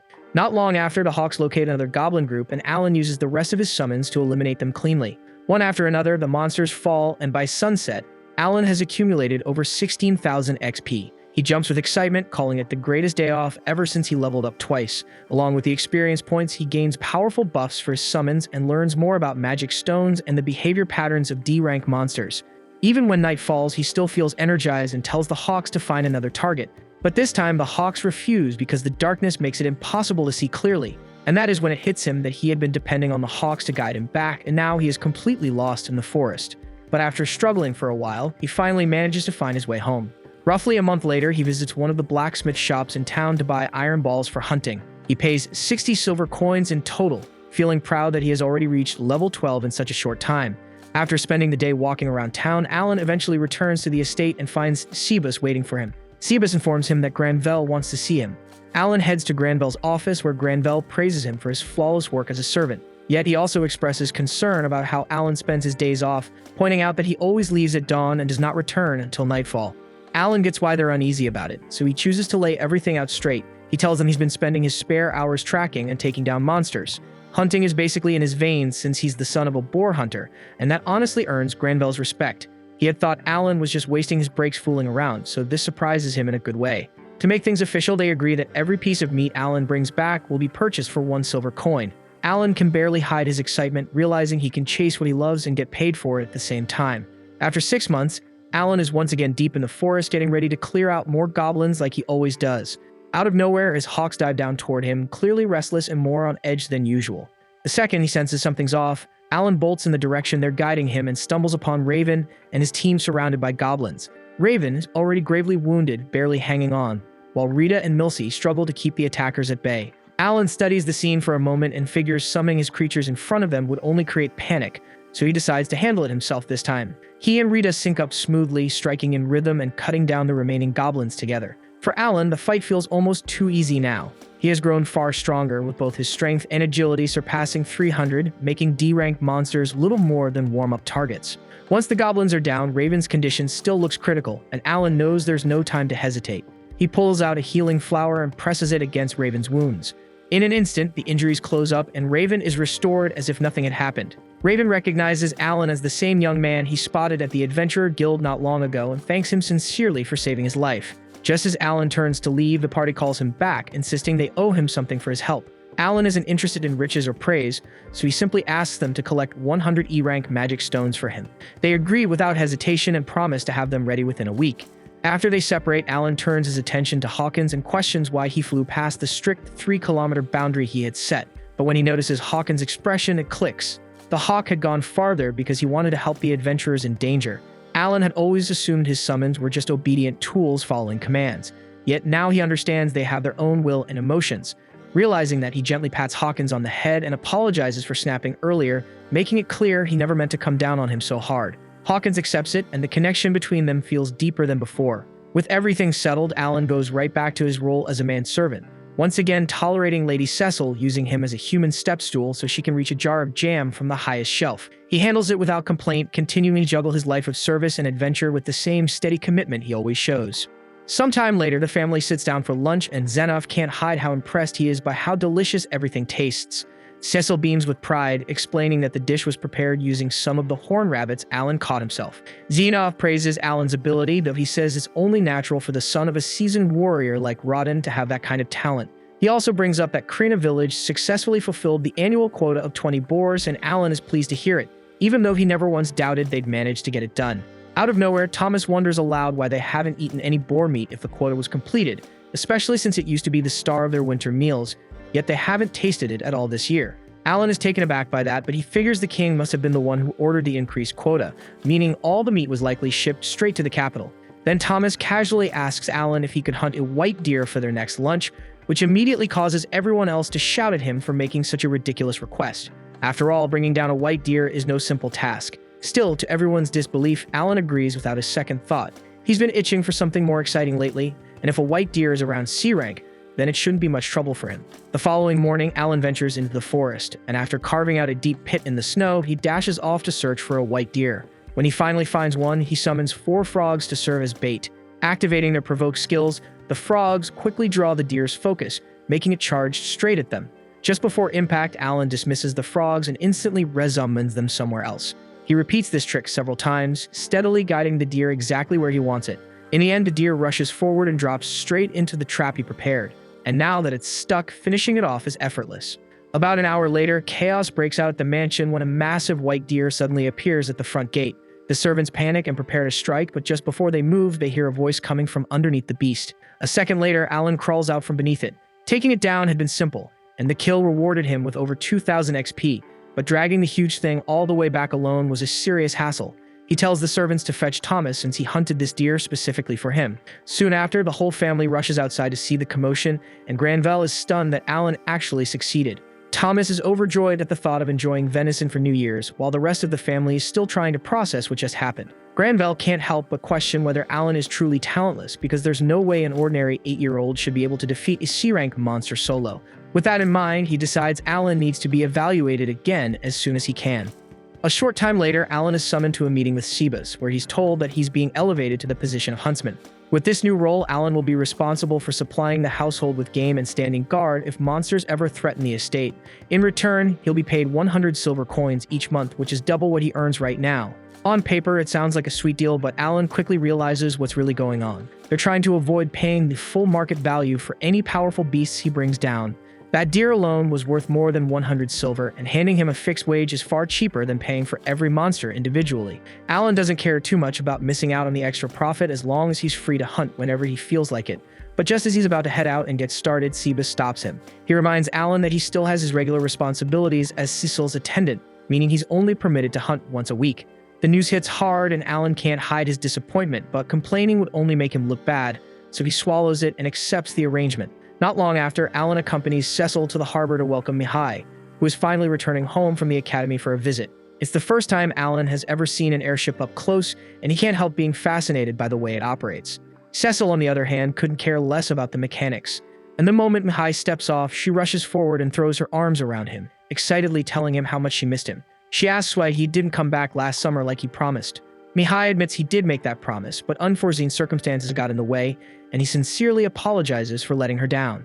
Alan then steps forward and offers to carry Mihai's luggage, while Cecil introduces him as her personal servant.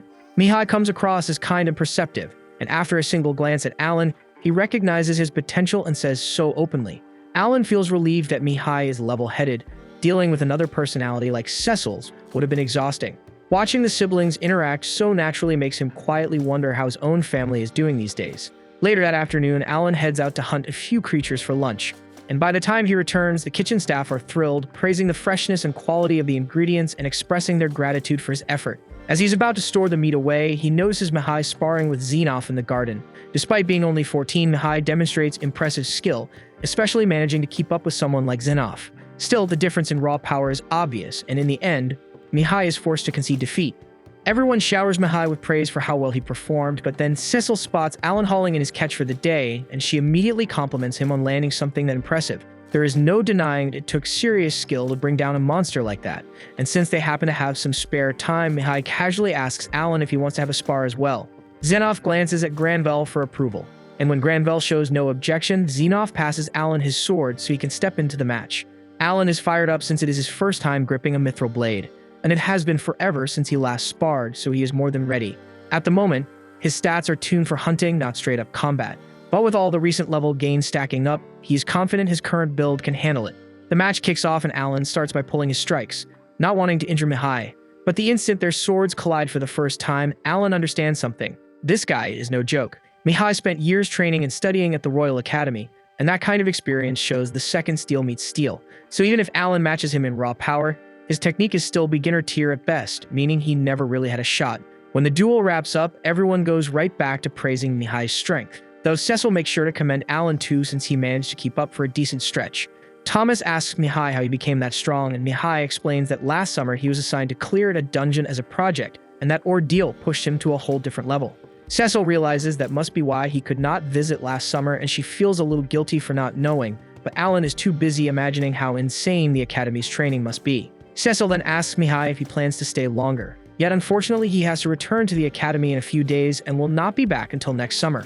Out of nowhere, Alan asks Mihai to spar with him again the next time he returns, and Mihai agrees without hesitation. He gives Alan a firm handshake and asks him to look after Cecil until then, and Alan has no choice but to accept, though inside he is already calculating the fastest way to escape this dumb responsibility without disgracing his dad. Not long after, Viscount Carnal drops by to see Granvelle, and right away he starts throwing subtle insults about how this place is nothing more than some forgotten countryside dump. Granvelle brushes it off with a laugh, but the tension between them is obvious. These two genuinely can't stand each other. Alan personally brings Carnal his food, and Carnal lights up, convinced he is finally tasting the famous boar meat Gran has supposedly been hoarding. In reality, it is just horned rabbit that Alan hunted himself, and the funny part is that Carnal cannot even tell the difference. The Carnal and Granville families have been rivals for centuries. At the moment, the Carnal lands are thriving, while Granville's territory is struggling through a serious economic slump. The reason behind it all is White Dragon Mountain, and both territories sit on opposite sides of it. The mountain is rich with mithril, so each side established multiple mines to profit from it. The problem is that the dragon nesting at the summit is currently settled on Granville's side, which makes it impossible for them to operate their mines, so that single issue crushed their economy. It has not always been this way though, because the dragon is unpredictable and changes its nesting ground roughly every 100 years. Whenever it switches sides, the balance of power flips completely between the two territories. Eventually, Granville asks Carnal what the real reason for his visit is, since he clearly did not travel all this way just to exchange petty remarks.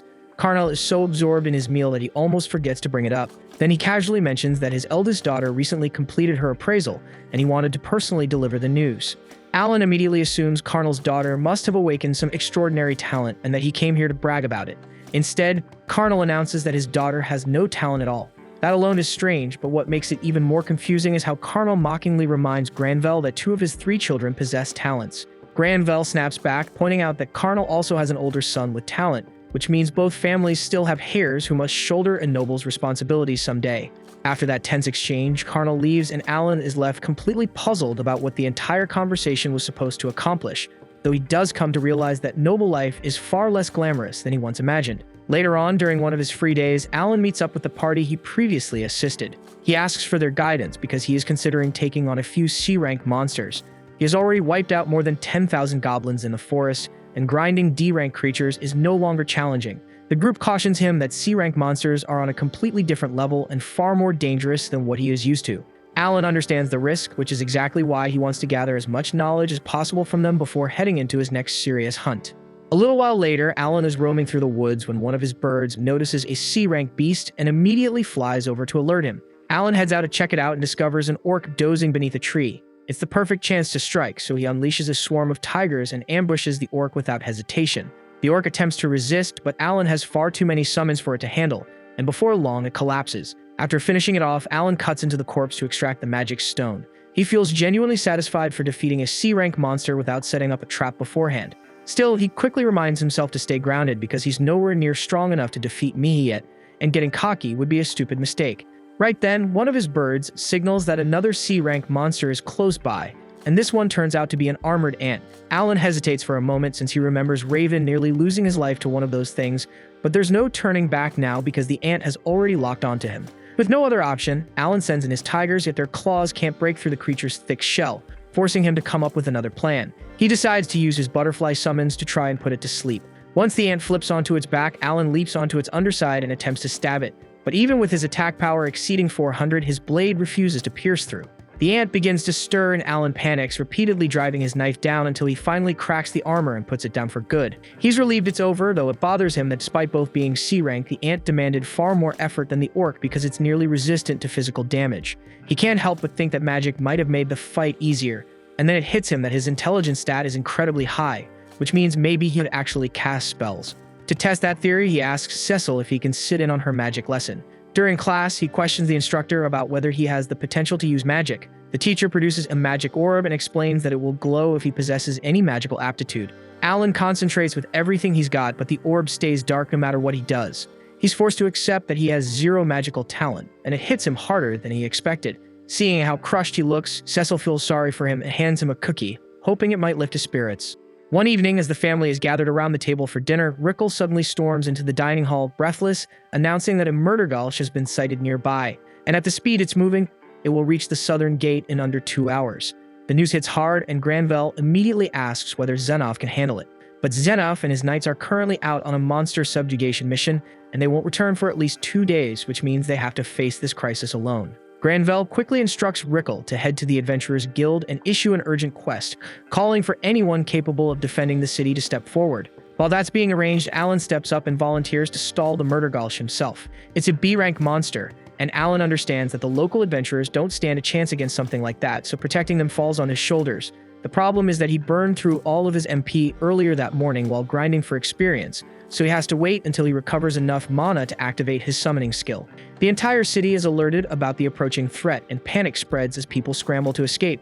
Amid the chaos, Alan overhears a desperate man begging an adventurer to rescue his wife and daughter, who are trapped inside their carriage, the very one the murder gulch is currently gnawing apart.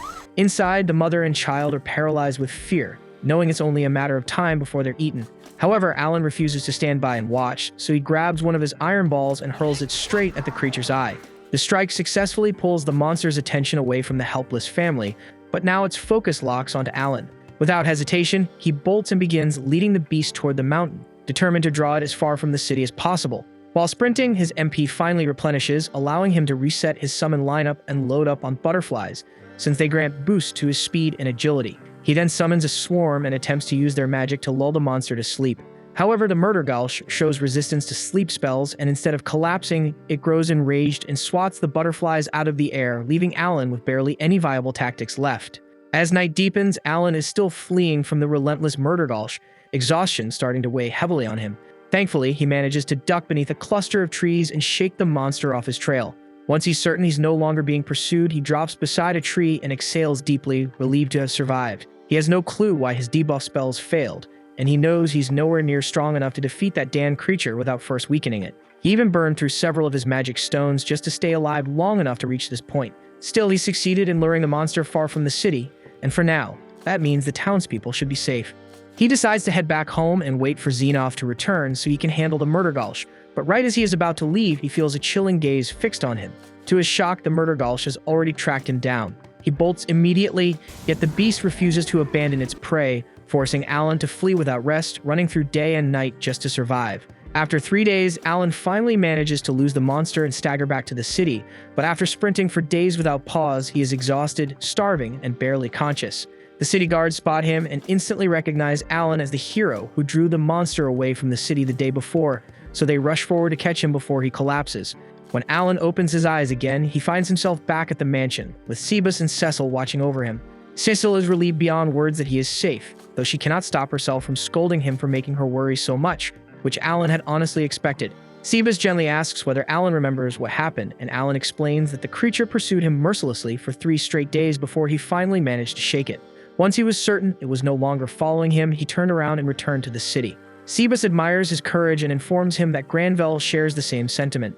As soon as Alan regains his strength, Granvelle wishes to see him personally. Not long after, Alan meets with Granvelle and admits that he lacked the power to defeat the monster alone, so he chose instead to lure it away and lead it as far from the city as he possibly could. He apologizes for acting so recklessly, but Granvelle assures him there is nothing to regret. Facing a creature like the murder gulch without Xenoph and his knights would have been impossible, and Alan's bold decision clearly prevented countless deaths.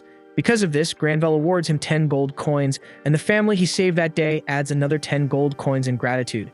Alan is thrilled, realizing that with such a reward, he can finally afford proper sword. And that is exactly what he does, because the next time he appears, he is wielding a mithril blade.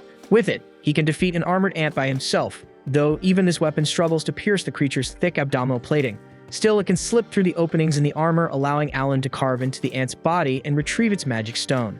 After finishing that task, Alan decides to conduct a small experiment with his summons. He calls 3 hawks to his side, orders 2 to land, and stores 1 inside his grimoire. He then places a piece of fruit inside a bag and tells the hawk before him to indicate the object hidden within. The first hawk correctly identifies the fruit, which Alan had anticipated, so he proceeds to the next phase of his test and summons the second hawk once more. He then throws the same question at the hawk, and it instantly recognizes the fruit, which makes Alan realize that summons of the same species can pass knowledge between each other. He calls the third hawk down and asks it to repeat the task, but this time it has no answer, so the information link must only function for hawks that are still stored inside the grimoire. A little while later, in early March, Cecil's brother shows up again, and he grants Alan the rematch he had been asking for. Alan has grown far stronger after grinding all those C-rank monsters, but he still finds it hard to match Mihai's sheer technique. The duel eventually concludes with Alan's defeat, and Xenoph praises Mihai for his outstanding performance. Alan offers his congratulations too, but deep down he is burning with frustration because he cannot figure out what kind of brutal training Mihai has gone through at the academy to become this powerful. Once the duel wraps up, they all move to the dining hall for lunch. There, Mihai finds out that Alan recently encountered a murder gulch. Alan says it is a bit generous to even call it a fight, since all he really did was bolt. Even so, Mihai is impressed that Alan survived the ordeal, because not even he believes he could defeat a B-rank monster like that. At that moment, a knight suddenly storms into the dining hall, and Alan tenses up since the last time this happened it ended badly for him. But to everyone's shock, the knight brings good news. He reports to Granville that the white dragon on the mountain has started migrating toward Karnal's territory, meaning they can finally reopen their mithril mines. Granville is thrilled by the announcement because it signals the beginning of an economic surge for his lands, and he is so fired up that he wants to dispatch knights immediately to examine the mines. But Xenoff advises him to pause for a moment, explaining that it would be wiser to confirm the exact location of the dragon's new nest before attempting to restore the mines. Granville accepts the advice and decides to follow Xenoff's strategy. Then Mihai speaks up and asks whether this means he will need to wipe out all the monsters in the area between the city and the mines. If that is the case, he would not mind lending a hand since he still has spare time and could use something to keep himself occupied. Xenoff refuses, saying the risk is too great. If the White Dragon were to suddenly return during the operation, Mihai would be in grave danger. Mihai understands the reasoning and agrees to step aside. Alan, however, cannot say the same because he knows that once the knights clear out the monsters to secure the mine route, he will lose his prime XP hunting zone. So he intends to farm as much experience as he possibly can before that opportunity disappears. The moment he gets the opportunity, he ventures far into the woods, and since he just reached level 5 in his summoning skill, he is itching to try out the upgrades he unlocked. One of those is the brand new share ability, so he calls forth a hawk and decides to experiment with it. The instant he triggers the skill, Alan suddenly gains access to the hawk's eyesight and ends up staring at himself from an outside perspective. He's blown away by how incredible it feels and tells the hawk to soar upward because he wants a better look. As the bird follows his command, Alan is granted a premium aerial view of the landscape below. With a power like this, reconnaissance will be ridiculously simple for him, especially since the hawk's eagle eye skill can be layered on top to sharpen the vision even further. Watching how smoothly the vision link functions makes Alan wonder how many creatures he can connect to at once, so he decides to push things further. He summons 3 additional hawks and applies the share ability to each of them, allowing him to experience their perspectives alongside his own sight simultaneously. It feels insanely cool, almost like monitoring multiple camera feeds at the same time, but Alan is determined to find the ceiling. He brings out a tiger and activates the skill on it too. However, the moment he attempts to include another tiger, a fierce stab of pain slices through his skull, forcing him to shut the skill down before the pounding in his head tears him apart. Since juggling 6 perspectives at once causes him actual physical agony, Alan concludes that 5 must be the maximum he can safely handle, and he strongly suspects the cap is tied to his intelligence stat. His intelligence currently sits slightly above 1,000, so the share ability likely consumes around 200 points for each active viewpoint to prevent overload. Alan originally intended to mess around with his new summons for a while, but now he's far more curious about how much he can raise his intelligence. He calls forth one of his latest summons, an owl, and uses the intellect boost it provides to push his stat beyond 1,200. With that increase, he can comfortably manage 6 viewpoints without any strain. Before long, he figures out that if he can observe his summons remotely and issue commands from afar, then he can grind experience points without lifting a damn finger. To confirm the idea, he summons several of his newer creatures and directs them to coordinate against a cluster of armored ants. As expected, they wipe the ants out with ease. Thanks to this setup, Alan won't have to stress about losing his excuse to go hunting, so he gives his summons strict instructions and orders them never to attack human adventurers, even if those adventurers strike first, because he refuses to risk being blamed for killing someone. Once that's settled, he gets ready to exit the forest, but then it hits him that there's another clever way to use shared vision. He dispatches one of his birds all the way back to Krena village to check on everyone, and through its eyes, he sees that life there is peaceful. Krena and the others are practicing, Rodin is tending the crops, and his mother is carefully braiding his little sister's hair. Seeing them again, even through borrowed sight, eases his heart. He intends to return in person someday, but for now, Alan has the bird drop off a gold coin for them before it flies away. This was the end of episode 9. Subscribe to not miss the next episode.